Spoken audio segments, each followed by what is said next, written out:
Hey everyone, welcome to the Active Aging Rehab and Fitness Summit. So glad that you guys are with us.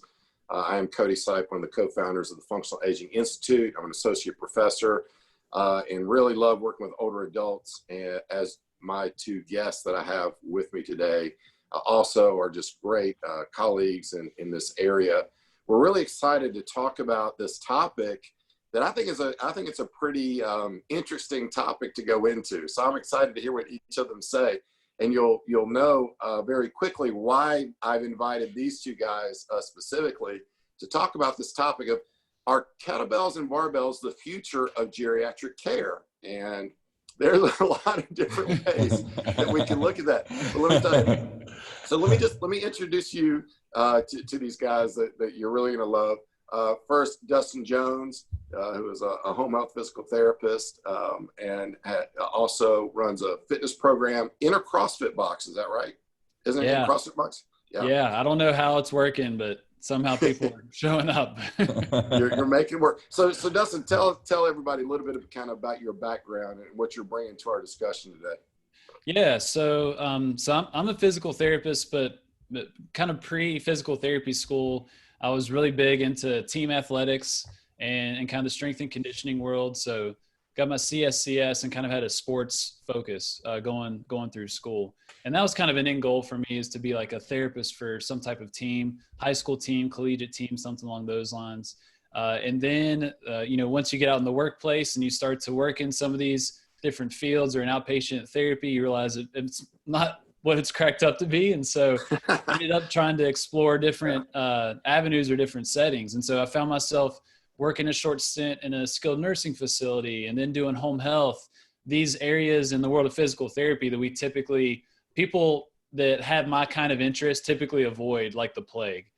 But in that environment, I was naive enough to apply a lot of things that I would do with the more athletic population with these older adults.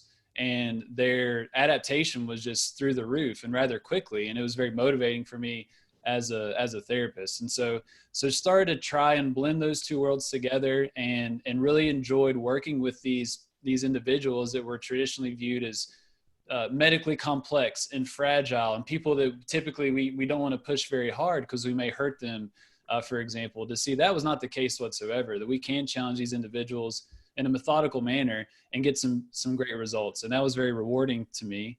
And so I started to teach as well and had that opportunity in podcasts. And so now I'm teaching with the Institute of Clinical Excellence to mainly kind of the physical therapy crowd. But then through all of these interactions, and especially in the rehab space, and my therapy friends that are watching this feel this pain of some of the constraints of working with older adults that are covered by Medicare, and just seeing a lot of the constraints that we have to be able to do the job that we want to do, and started to think, man, I really like what Rob's doing with Be Stronger Fitness and some of the flexibility he has and what he's doing, and able to see people over a longer period of time. And so now, I'm teaching, but I'm also, I started a program about 8 months ago inside of a CrossFit box. It's called Stronger Life. And so really trying to create a welcoming, inviting community, just like what Rob's doing. I imagine he's doing it much better than I am, but trying to create this community that often doesn't exist in the fitness space, or definitely my area. So that's kind of my background and story, and that's kind of where I'm at now. And good old that's awesome. Cooking. Yeah, thanks so much. I'm so glad you're here. And so Robert, he's kind of giving you a little bit of an intro already. Yeah, no kidding. He's kind of set you up. Don't blow it. I know, no kidding. Yeah. So actually, we're very similar in our stories. Our backgrounds both come from sport, and it's interesting. I didn't know that about you, Dustin. I think that that brings a certain mindset for us of like, I don't really care how old you are. Let's move athletically. I just need to adjust the movement to fit your demand right now, and a mindset that a lot of older people aren't given the opportunity or aren't treated that way. Or like, you want me to be explosive? You want me to try to lift heavy stuff? I'm like, yeah, you're not dead. Like, let's go. and so there's like, hey, somebody believes in me. So it's pretty cool. It's neat to see that we share that. But yeah, I'm here in Sacramento, California. This is Be Stronger Fitness, and for the last 6 months with COVID and everything, we've been indoors, outdoors, shut down, reopened. And currently we have to train outside for space, but then we have all these fires everywhere. So we've been shut down with poor air quality, and we're just able to reopen today. So I run our program here. I see about 80 clients. Personally, I see about 80 clients a week. We train semi-private, so anywhere from 4 to 8 people every hour. You see the gym is kind of sectioned up behind me, so everybody's got their own space, all their own equipment, but we don't have any machines, no cable machines, no chest, nothing. Everything is kettlebells and free weights and fat bells and battling ropes, and we land mines and squat racks, and that's a mindset of our style of training. And with experience doing that, led me to open up trainingtheolderadult.com, which teaches those practices to other trainers. So that's what brought me to meet Cody and Dan, and eventually Dustin. I remember seeing your talk, and you're showing people doing deadlifts, and I was in the back just pumping my fist. I was so happy that there was another person like me. Yeah, I'm like, finally, there's someone else like me. There's another one. I know it. I'm not alone. So it was really nice to see that. So yeah, this is cool. When you asked me to come on and do this, I jumped at it because you guys are my people. Well, and that's the thing, I've learned a lot from both you guys about training older adults kind of with these new methods. It's really interesting because I teach in a physical therapy program. I'm not a physical therapist. So I bring a different mindset already to what does a therapist need to know about exercise in general as they move forward. And one of the things that we've started to incorporate last few years is we're teaching these kids how to squat and how to deadlift and how to do these movement patterns that are so essential, and then how to apply that to different types of populations, such as an older adult geriatric population. So that kind of leads us into our first little question that I want you guys to address, since we're talking about, is this approach, this kind of methodology, this more, I'm going to say, athletic type of methodology using barbells and kettlebells is the future of geriatric care, but what's the current status of geriatric care as far as you see it in your world? So Dustin, from a therapy perspective, what's the state of geriatric care right now? Yeah, that's a great question. And so for those that aren't too familiar with the term rehab, you could say that term, and that could be the outpatient orthopedic setting, people that are walking in the door and going, to get their therapy because typically they're in pain, all the way to someone that can't get out of their house. And they may get physical therapy, not because they're in pain, but because they don't have great capacity or performance or function. And so it's a big spectrum when we use the term rehab, but across that spectrum, the very consistent theme is that we handle older adults with kid gloves. It's the predominant, I wouldn't say thought, but it's just kind of the culture of we let our assumptions inform our plans of care rather than our actual assessments. That we see, they have 15 medications, they have about 12, 13 medical diagnoses. They were born before this particular year. We get a lot of assumptions in our head and assume, they can't handle, more than 10 pounds, or they can't handle that dark gray TheraBand.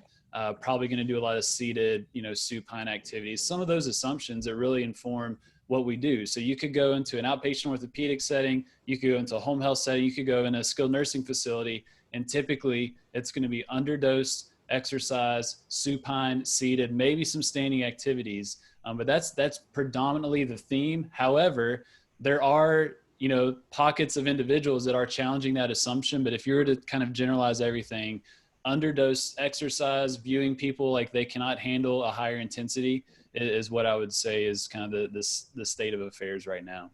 And where do you think that's coming from in kind of the health world? Who's kind of driving that mindset? That's a great question. And I don't know if I have a good answer of like who's driving that mindset. I think one big issue, especially in the world of physical therapy, is, and this, Cody, I mean, just being in the academic setting, is there's tremendous variability across different programs. Yeah. And so the training that I get at University of Kentucky, for example, is going to be different than if you're in Alabama or, in California. And so some programs have very strong geriatrics or geriatric curriculum where they are learning what proper evidence-based, exercise prescription, what that looks like, how to apply different exercise principles. But then you could go to another program and they may get 1 3-hour credit talking about aging, and does not equip you to really understand the aging process and what people are capable of. And so I think that gap is really the foundation that fuels a lot of our issues. We all have that DPT, but when you peel the curtain back and look at the training, it's completely different from school to school. And I think that's a big issue, at least in the world of physical therapy. Yeah, good point there. Robert, what about from your perspective, kind of being a little bit more kind of in the fitness realm, working with fitness professionals? What do you think the state of geriatric care is right now? Severely underwhelming. Like when Dustin put that, I'm like, I can't agree with that more. And it's not a knock. It's just, when trainers come to me and they're like, I need you to teach me, and I say, why? They say, I don't know what to do or how to do it. And I think that's a concern for everybody across the professions. It's like, there's so many limitations, so many injuries, and we don't have a really good trickle down of education to teach people exactly what to do, how to do it without hurting them. And a good example, I'm 36 years old, I need a hip replacement. So I go to a hip replacement class. This is a class they give you before. And 0 questions were answered. Everything you'd say would be a open-ended answer, because if you answer with something and it doesn't work out that way, it could be a lawsuit. There could be blame. And so there's such a concern on one end and just a lack of knowledge, and that experience just goes out and out and out. So it's almost like people just don't really know what to do or have a stance on how to make any progress with anyone. So coming from a lot of physical limitations and a sporting background and a therapy background, you just start putting some things together and you're like, I think this will work. I have good guidance from my PTs. I have, approval from the doctors to say, yes, you can do these things. Let's start putting them into action, and you baby step it. It's a whole lot, less aggressive than you would with younger demographics or more able, but it's still a linear progression of performance, right? And you start to move people along. I just think a lot of people don't know where to start with that. They're very concerned they're going to do damage or go backwards. And it's where more people like all of us come in, is we're trying to bridge that gap, I think. Yeah, definitely. So I think it'd be really interesting for you guys to share just a little bit more about kind of what you're doing in your programs and your facilities. So Robert, why don't you go ahead and kind of start us off here and just kind of give everybody a better sense and feel for kind of what you're talking about, what you do with your clients. Yeah, you guys seeing my video here? Yep. Okay, cool. So yeah, this is basically like a little highlight reel that we kind of put together, and you're going to see some individuals and you're like, oh, they're not that old. Well, if they are in, their 30s or 40s, they've come to me because I either trained their parents or their grandparents, or they have a very big physical limitation. They've hurt their knee or their back or something along those lines. And this is kind of a highlight reel of some of the experiences we've had with our clients between the ages of most of them 50 to 80. Our average client's 68, and they're all coming to us with some kind of limitation, at least one. Usually it's much more. And we're seeing back and hip and shoulder issues, and or a combo of all of that, and just severely undertrained or poorly trained individuals that need to learn how to build a foundation of strength that they can eventually achieve the performance movements of life. So we're taking ADLs to our next level, and that's our program. It's called the ADL Plus. And so we're going to start to implement some philosophies and some strategies that mirror or mimic or kind of showcase actions that you would see on a daily basis. Proper pickups, transfers, put downs, reaching from overhead, pulling from down low, split stance, up and down the floor. We need people to be able to survive their life. And so we're going to train a lot of those actions and a lot of those abilities. And we have a very good philosophy for it. We have a very good strategy, a very good progression for that. And, we might have a given hinge on a day. That hinge can be modified and adjusted per person, per the personal demand that they need. So it's strategy based and it's limitation based. What's their outcome and what are the limitations that we're dealing with? So here's grandson, there's dad, and then grandpa's way off on the right over here. You'll see him in just a second. And so I have 3 generations of individuals that are in here training together. And it's been a pretty cool experience to be able to do that. We've had, 50 and 60-year-old that were former athletes that wanted to compete in powerlifting or track and field and being a hammer thrower or discus thrower. I connect with the idea of wanting to move heavy things and throw stuff. So, we've been able to train them for some sport. Other clients are tennis and recreation and hiking, and we're training them for that. So, we're really able to kind of personalize and adapt a training model that's not based on a set machine. Now, I'm not a big fan of Allison doing headstands in the back. She's one of our yogis. But everybody sees that and they're like, whoa. And I'm like, no, we're not doing that. She's just cooling down. Yeah, we have, we really look at everything in a format of like, what does this client specific, and we're able to modify and mold all that to their demands. So it's still a very personal format, even though we're in groups and we're with, younger people, older people, and the more machine free we can be. I'm not anti-machine. I just think it has its place. And once I can get away from it and have people away from it, then, I want to go there. You see a lot of band work. We're very big on progressive resistance. I think it's a great way to work with certain limitations and being able to get them to, get over some of the humps. So a little, 3-4 minutes of work here, from shoulder issues to back issues and all the modifications that we make in between, gives you a little idea of what we're about and how we do it. Awesome. Yeah, that's great. Yeah, thinking about just kind of exercise for older adults, the thing about exercise, it's powerful.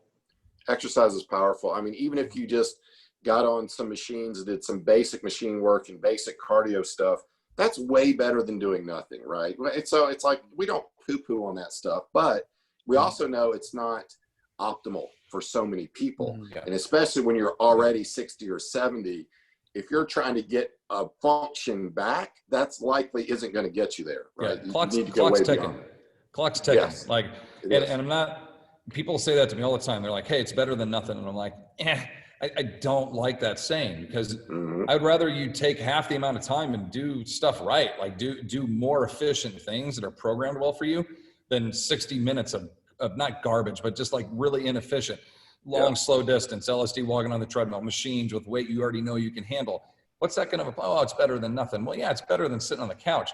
Give me half that amount of time and let me program some stuff that's more specific for you. We'll make drastic gains versus minimal, right? So yeah, you get me rolling on that. I'll never stop. Yeah. All right, Dustin, your turn. Show us a little bit about what you've been doing. Yeah, it's ever evolving. I know you all can relate to this, just with the world of COVID.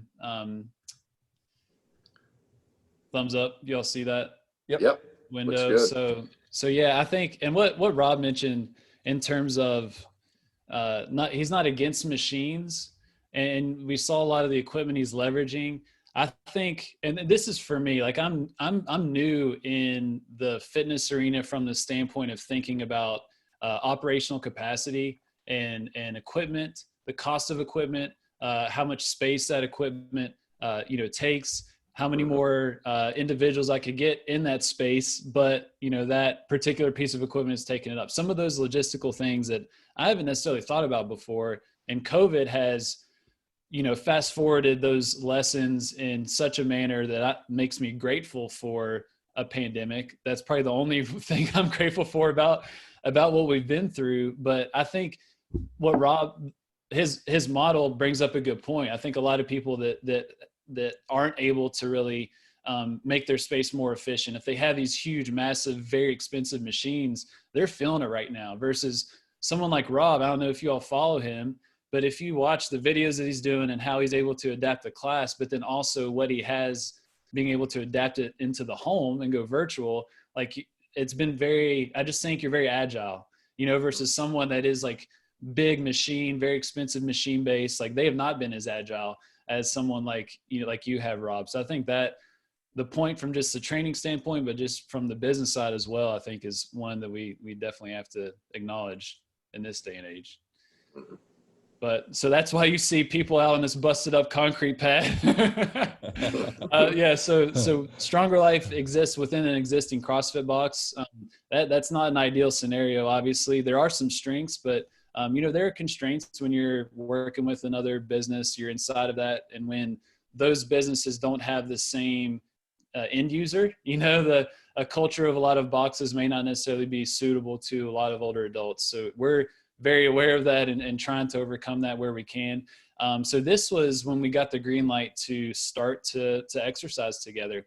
And so typically you will see some type of, whether we're using, a dumbbell, a kettlebell, a barbell, we're using some type of external resistance.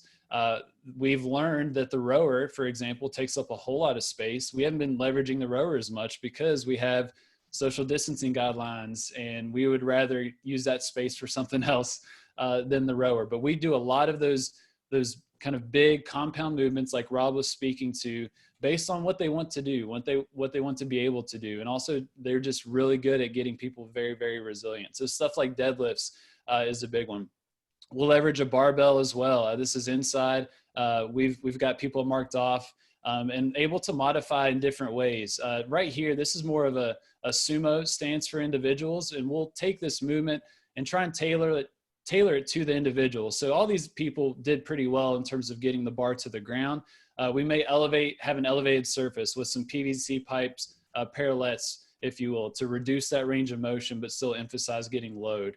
We may change their stance. So this is a sumo deadlift. So the feet are on the outside of the hands. It's a really wider stance. And oftentimes that can allow people to have a little more upright torso, which for people that may have back pain, that may be a little more tolerable. We could have gotten some trap bars out as well. I know Rob uses a lot of the trap bars. So we definitely, we try and individualize kind of the group setting, but what we hit heavily on is a symptom behavior model. This is pretty big in the physical therapy world, where people come to us oftentimes with particular symptoms, and how those symptoms behave will dictate what we do, whether it's an intervention to reduce their symptoms, but then also in this setting, it's, how can we modify this exercise and see how that impacts your symptoms. So oftentimes we go through about 3 or 4 options of a particular movement, and we say, all right, let's go through this. Everyone practices it. And then whatever they're most comfortable with, boom, this is your option. So trying to give people kind of a self-directed journey, if you will, each class. So barbells, kettlebells, we've definitely leveraged the online piece. So you'll see Zoom right there with our phone, trying to get people engaged for those that are not comfortable coming into the gym. So that's been really interesting. So awesome. Squats, swings, a lot of these movements that Rob will leverage as well. The big thing that we're trying to focus on is empowerment. I mean, Rob spoke to this in terms of, many of these individuals are used to doing low intensity activities. They may, get a good workout and be huffing and puffing for 45 minutes at, some fitness facilities where they may only be using the 2.5 pound dumbbell or a 5 pound dumbbell. And that's not bad. Like you said, Cody, that's good and helpful, and they're going to see adaptation. But if we're talking about building strength, we have to work at, at least 60% of their 1 rep max. And it's tough to do that with 5 pound dumbbells. And so when we get a kettlebell, when we get a barbell, some of these implements are able to load up a lot more. Now we're talking, but we're talking from the physical standpoint. But what I'm starting to learn now is just the mental standpoint. These people feel like they're capable, they're able, they're not broken, they're not beyond saving, their physical health, that there is hope, and they literally, excuse my French, but they feel like badasses. And that experience that we can cultivate and create for them has been so powerful in changing their perceptions of themselves and what they're capable of. So that's kind of the long-winded version of Stronger Life there. And I would say, Dustin, like there's a point to that of when you're talking about like the insistence of creating and moving more load. Mm-hmm. If you're going to look at a demographic who really, needs a demand that to be imposed on them for them to specifically adapt to our Z principle, right? Mm-hmm. What greater demographic needs that? Okay, especially if they're coming in as untrained, like the gravity's only winning on them longer, right? I mean, their bones are getting softer, their joints are getting weaker. You can make an argument that the older population needs heavier resistance, not heavy, but heavier resistance more than the younger generations do, in that sense. So you're saving movement, you're saving life, you're saving joints, you're saving quality, you're saving, there's so many things now. And I never, I'm not knocking on sports coaches who your focus is to improve vertical jump and improve power up. That's awesome. But when you're improving life, right, the quality of life, which, everyone on here, we've all kind of come around that experience, that is infectious. I mean, that's something that you're like, I'm having a drastic change in somebody's quality of life here. And if you've ever been wheelchair bound or bed bound or any of that, you know the experience that you're coming from. The load is a demand. You must have it. You must have overload. And if that's beyond 5s and onto 10s and beyond 10s onto 15s, that's a mindset we've got to get people past. Quit treating old people like they're fragile, right? Because if you treat them like they're fragile, they're going to fucking break. Like that is fragile, right? Like that is the mindset. So we have to switch that mindset, and we are the coaches. We are the ones that change that mindset. So, I mean, we have to teach that, and everybody on here, that's our job. We are the professional that changes that mindset. Yeah. Yeah. And Dustin, you're showing us kind of what you're doing in the facility, in the class, but you carry that right into people's homes, right? I mean, when you're doing That's home awesome. health and you've got an older, frail lady in her living room, you're going to take some kettlebells in, right? You're going to have her do some lifts, and even I love like your little your walker push. I love that, like a sled push. Yeah, the rollator walker, throw the brakes on. You can add some weight on the platform. I love it. But yeah, it's the same thing. It's that progressive overload. I mean, that's all we're trying to do. And I think the only difference from, what the videos in the gym and what you'd see in the home is that progress, in terms of that linear progression, that grade may be a little lower. It may take a little longer to go up in load, but we're starting probably very easy for them, and that's perfectly fine. But we're gradually trying to build up that load and the same movements. Oftentimes we're just adjusting the range of motion that they're performing those movements, but a lot of the same patterns, squat, deadlift, carry, pushing, pulling, some of those things that Rob mentioned before. These people are going to benefit tremendously. And I think the home health, I love home health. You'll hear like horror stories about home health. I'm sure Cody gets them all the time in the PT program of, you've probably heard them if you ever met clinicians. But it's very powerful. It's been very powerful for me to be in that setting, to see what actually happens to someone's life when they cannot lift something off the ground, when they cannot get out of their chair easily, when they cannot get to the ground to pick something up. And the lack of that capacity for a lot of people dramatically impacts the quality of their life. And for many, that's the difference between them being able to stay in their home that they've been in for 40, 50 years and have to go to an assisted living facility or something like that. So it's all a spectrum, and that, like, seeing that end of things motivates me even more with these individuals that are community dwelling older adults that are in the gym. And I think I say that too for some of the fitness professionals that may not grasp how much you're doing for people. That like for someone that's seen the other side, people that are invisible to society, that can't get out of their home, what you're doing is literally changing someone's life right now, if not right now, but definitely going forward. It's super important for folks. Yeah. And especially like, Rob, you just kind of referred to this as when you think about the worst off of the older adults, those are kind of in that frail, pre-frail category. Those are the ones that need an intervention right now. Like you can't dabble around with, let's try some yoga. No offense to yoga, but what I'm saying is there's got to be an intervention that is serious enough to match their condition and trajectory, right? And the only way to do that is to load, get strength, get power, and I think get movement strength, movement power, which is probably kind of why you hate machines, right? Because there's just things that you cannot replicate on a machine that are like the real life movements, such as picking that thing up off the floor. Yeah, I think there's a way to utilize that machine it's a really key, like the rehabilitation of the action. I really look at a machine and I'm like, how is that affecting the joint?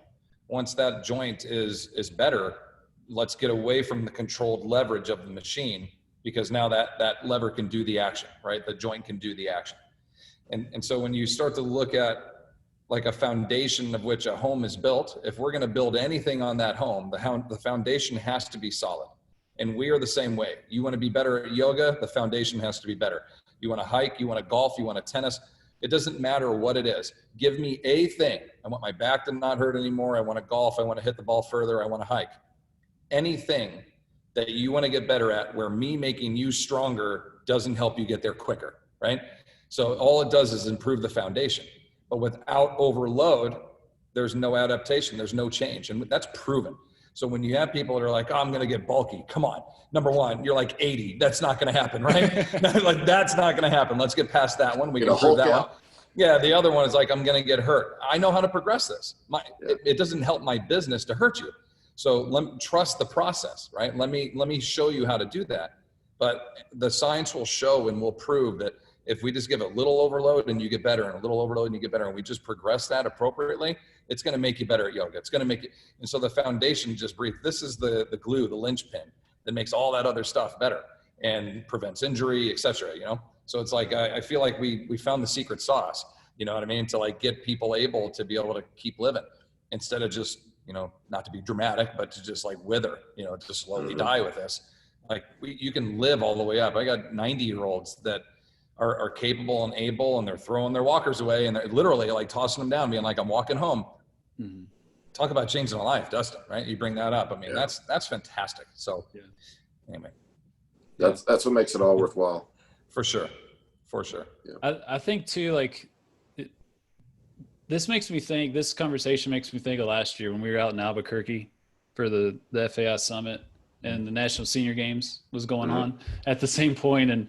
And how, like, you know, Rob, you mentioned, you know, in terms of, you know, people's concerns, getting bulky, and we emphasize strength, but a lot of people may not necessarily emphasize that. You know, some people may think yoga, like Cody mentioned, is going to, you know, get them, you know, to the point that they need to be.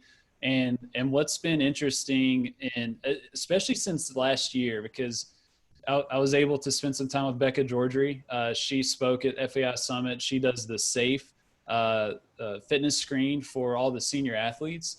And it's nothing but a massive research study. And it's fascinating to see some of her data. But since learning more about what she's doing, the SAFE fitness screen, and then seeing some of these longer ran observational studies that are showing, all right, what's really contributing to these people that are doing really well in terms of not having a lot of these chronic metabolic conditions, these people that are living longer, these people that don't need as much you know, assistance in terms of their functional independence. And the theme is quickly rising that the stronger someone is, the better off they're going to be, whether from the function standpoint, but also just from the overall health standpoint and occurrence of these chronic metabolic conditions. And those senior athletes that we all saw at the senior games are demonstrating that as well with what Becca's showing. And I'm hopeful in the sense of that message is becoming more and more clear, like, and strength won't be something that they're afraid of, but they're going to know, I need this. Like, I don't need to be more flexible. You know, the more flexible I am does not equate to, you know, the better quality of my life later on, but like the strength is a big factor, and we have solid evidence to really support that. So I'm excited for like how that's going to influence the culture, if you will. And so how do things need to change in order to make this more normative? You know, this, you know, even just kind of we're talking about kettlebells, barbells in our title, but it obviously goes a lot beyond that. But you think about even a lot of clinicians, and I'm talking doctors, people working hospital, therapists, you name it, all the way out to senior living homes, retirement villages. Everybody seems to be scared of this stuff. You know what I'm saying? How do we make it to the point where we can start to flip that switch a little bit, so even the professionals aren't scared of it? I think there's more exposure, and you know, even like we're seeing it now. It's a slow roll, unfortunately, but you know, I subscribe to AARP, and I see their emails and such they put out, and they put out an article a couple of months ago that was on high intensity interval training. And it was a trainer from ACE, I think, that wrote it, and they had some good intervals, and it was about, you know, power walking hills and this and that. And it said underneath that, it was like, this is to accompany a resistance training program, because this is a strength and conditioning format. You have to have the strength. And I'm like, boo, yeah, man. Like that's what we need. Like more exposures from reputable, you know, organizations that are going to say, hey, we're back in the science. We see that this is, you know, applicable. and then the experts from our end, us just teaching and educating our people. And then I think there's a huge component to highlighting and showcasing your people, because their friends see it, their families see it. And Cody, I forget the guy's name. I should remember it, but he was one of the keynotes last year, and he talked about all the athletes for the sport, the Olympics, and he was doing like highlights on them. He works for the TV station. And I noticed there were like, yes, thank you, Mark. And so there were like 12 of them, and the athletes that he highlighted. Not one of them was like, I used to be Carl Lewis, right? And now I'm retired Carl. They were all like teachers that weren't athletes and never did anything. And then when they got to be like 60, they're like, I want to learn how to throw the shot put. I want to take up run. And the next thing you knew, they became athletic, right? Highlighting those people, like hearing those stories, going through that process. You don't have to be a former athlete. This is something that is a lot of people will wait until their retirement, to even kind of get into this stuff. An argument can be made that's too late, but like highlighting in that way and seeing the individuals that are doing this. We've all seen the bodybuilder, the 75-year-old female bodybuilder with your pipes and all that. Like that's a way of life that I think we've got to get in front of more people to really start to change that image. Yeah, that Mark Middleton, Growing Bolder, he's the man. I mean, that was epic, that keynote. Yeah. I read that book after the summit last year, and that made me very excited, especially that like FAI has a good relationship with Growing Bolder, and Growing Bolder has a good relationship with the National Senior Games, and just, people that see the value of getting it out there has me encouraged. I think that end, 110%, we need to pour all kinds of gas on that fire. I think on the other end, we've got to be about it ourselves. And I can speak to more in the physical therapy realm, but we look, some of us, through our programs learn, okay, I need, to build strength, I need to at least be around 60% of someone's 1 rep max and above. But someone could say that to their patient.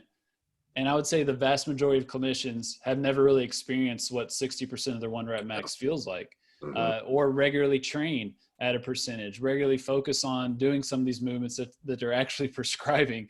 And so actually practicing what we preach, because those same principles that we're trying to apply to these older adults apply to us too.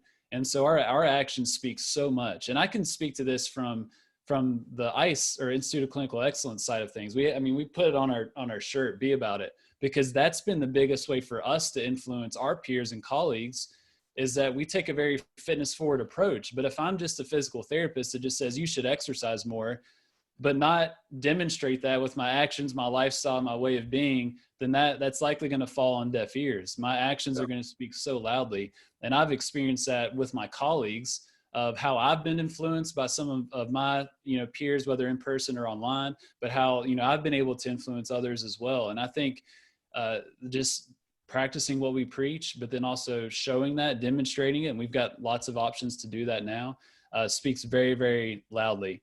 But on the individual front, I think there's a lot we can do. And Rob does a great job of this too, with the posting, always, posting his sessions when he's training, and then also some of the people in his class, that he's got a solid network in that community, and people see that. And the more folks that we have following that lead, I think that's going to, really change people's perceptions. Yeah. And Dustin, have you found that physical therapists are receptive to what you're doing? I mean, it looks like your modern management courses are getting sold out all over the place and getting really good feedback. Do you feel like you're starting to like there's receptivity to this within the field? Yes, there's still a lot of pushback. Okay. There's some concerns in terms of, if people will become injured and things along those lines. But I would say the big theme is kind of excitement, because especially the niche of geriatrics in physical therapy, it has not been desirable. It has not been sexy. It's been at the bottom rung of the rehabilitation ladder. And we're trying to really preach this message that, like, you can change someone's life, and you can change it very quickly, actually. And you can have a greater percentage improvement in a shorter period of time than you would with your, 18-year-old that just tore their ACL, for example, which is like the prime patient that most clinicians want to work with. So I think we're trying to generate excitement and make geriatric sexy. And I think we're doing a pretty good job, but there's still a lot of pushback, but we're always having conversations, and we're starting to see themes of these questions that we're always addressing in the courses. But I'm hopeful. But I think a lot of the younger clinicians are definitely more receptive to it, but it's folks that may not have been as familiar with exercise and strength training and barbells and kettlebells that are more receptive.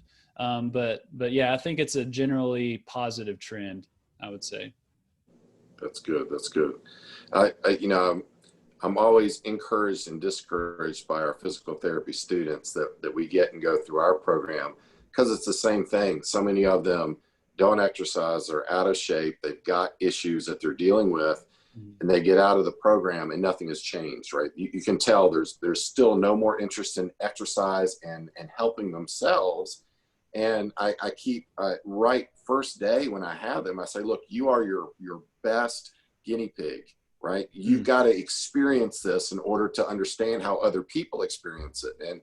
And sometimes it just falls on deaf ears, but I'm really excited when other people pick it up and go with it, because, physical therapists claim to be the movement experts. And the thing is that some are, but some aren't. Yeah. Right? And there's a diversity there. So. Yeah, I often cringe when I hear that, and it's a great point. And for those that aren't familiar, like our professional organization, the APTA, is trying to change the public's perception of who we are and what we do, and they're pushing that movement expert message. And then Cody knows firsthand, someone goes through most programs, they are not a movement expert per se. They've got the solid foundation to be able to critically think about anatomy, the physics behind movement, the biomechanics, all that good stuff that is foundational. We get a great, foundational knowledge of that. But in terms of the application, in many programs, it's lacking. I view like a movement expert as someone that has, I shouldn't say movement expert, but if you have a solid rehabilitation background and then you are in the fitness world as well, learning from people like Rob, like you, Cody, a lot of people I think we've all benefited from as well. You blend those together, that's a potent combination. Yeah. But if you're just, you go through your DPT program, I think that I don't know of any programs where they're coming out to be able to say like, yeah, you got it. You're a movement expert. Robert, talk about the overlap between these two professions, because people will say, look, there's scope of practice, and you have therapy scope of practice and fitness scope of practice. All fitness is therapeutic, right? And so we're getting into this realm now where we understand there's a lot more overlap. And I know, Robert, you do a lot of things that are very therapeutic, almost rehabilitative, right? So talk about that a little bit.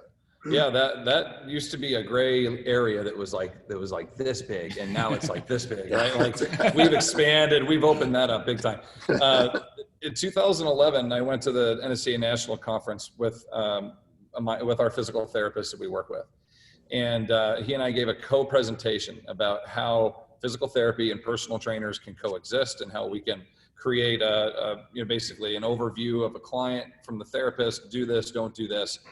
Prescribe that to the trainer will implement. Because we look at physical therapy and we look at, strength and conditioning, and you're like, we're all doing RDLs, we're all doing rows, we're all doing presses. I don't know which ones are going to make you worse or better. So I need the therapist's help, right? I need you to prescribe me some exercise that I can plug in with them and we can coexist. And we had like 150 people show up to our session, and we ended with about 30. I mean, people got up and walked out. People were literally holding our papers, and they're like, never work. And they dropped it, and they would walk out while we're on stage. And I'm like, shit, I thought this was a good idea. So then Dan and I last year got to co-present, and we were applauded. Everybody stood up. So things have progressed, in 9-10 years. The profession is a lot more, it's much more cohesive. We're all working together. We all see that there's goals, to come in. I don't think you need to be the one, you don't need to be the therapist who's also the strength coach. You can be on those, but there's levels of expertise where if you just have a team built up, I'm not trying to learn doctoral stuff, right? Let the doctor do their job. Let Dan, my therapist, let him do his job. You got to build that team.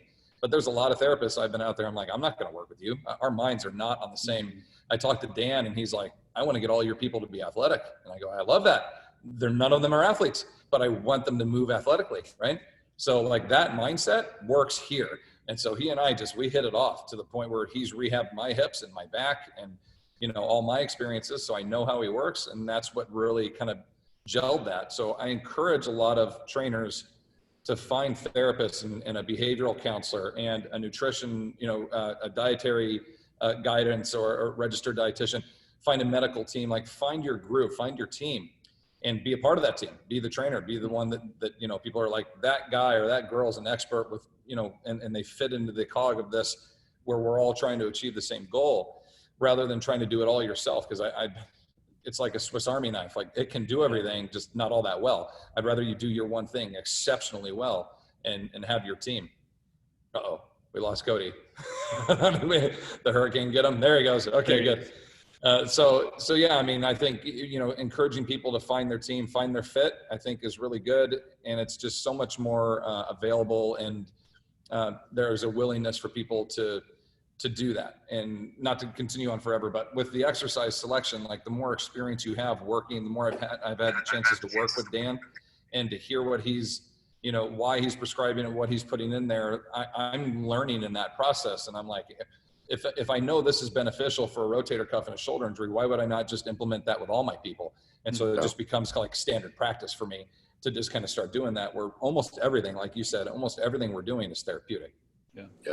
Yeah, I agree. And the thing is, when you're dealing with older clients, it has to be, right? For sure. By default, we're not trying to be ageist and say all older adults have to have therapy, right? But we're dealing with the aging process. We're dealing with aging bodies. We're dealing with 50, 60, 70 years of abuse or lack of exercise, so there's got to be therapeutic approaches within all this. I think one of the reasons why we even started FAI is, because we were doing indoctrinal programs, we were learning all these evidence-based programs.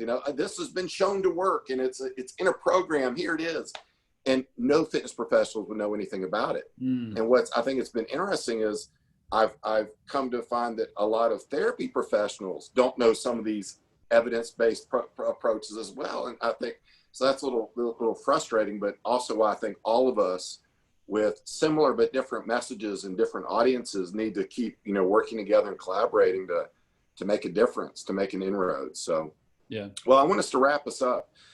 This has been great. I really appreciate you guys. And I want to give you guys the last word. So, are barbells and kettlebells the future of geriatric care? What do you think? Final thoughts? I'll go first, and then I'll let Rob knock the home run out after that. Set him up. Pressure.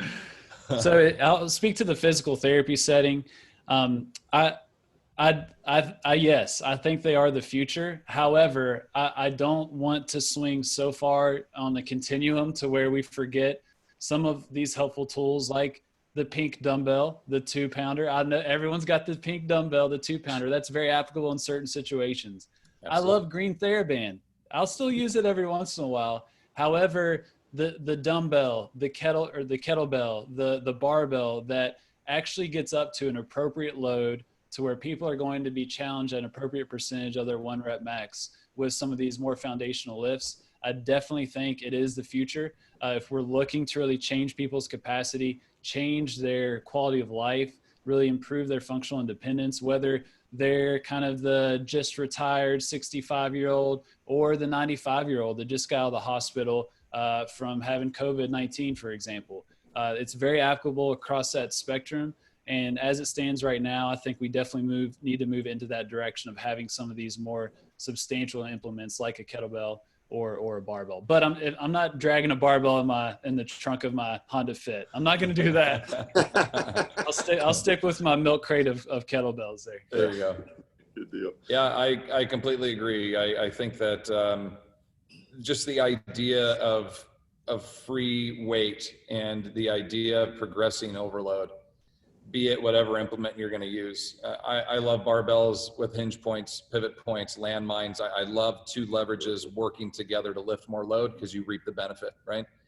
I also like the therapeutic component of adding progressive resistance, a band to one of those loads to bridge that gap. So ultimately, at last word, I think it comes down to learning how to do that. And I think you got 3 people on here, plus a lot of other people that we know that speak at your events and our events that can teach you how to do that. And when you're in the constant pursuit of the knowledge of how to implement that, it makes you a better pro. You have better experiences with your clients. You produce better results. That produces a better reputation. That increases your business. Marketing campaigns, all that other stuff are for naught if you're not doing the job right. If you're not upholding the profession and you're not improving your skill set to do that job appropriately, no matter what marketing you put out, it's not going to stay. So when you find trainers that are working with people for 5, 10, 15 plus years, that's a professional. Learn from that professional. Learn from these experts. Like, you have to learn how to implement it. And I think that's how you really have that drastic change, that drastic improvement, that drastic effect on somebody's life. Yeah, absolutely. Well, thanks guys. Really appreciate your input. It's been awesome. I've definitely learned some things, and so excited about what each of you are doing and how kind of what we're trying to accomplish collectively. So all of you guys that are listening, reach out to these guys, follow them. They're putting out some really good stuff. You know, if you're in therapy, check out the Modern Management of the Older Adult course with Dustin. And if you're in fitness, check out the Training of the Older Adult course with Robert. You're going to learn such great things and techniques that you can use with so many different older clients. So the whole point is to make a difference in somebody's life, right? That's what we're trying to do. So thank you guys. Appreciate it. Thank you all for attending our Active Aging Rehab and Fitness Summit. This was awesome. I hope to do a part 2. This was great. I'd love to do it again. That was a great It'd be good.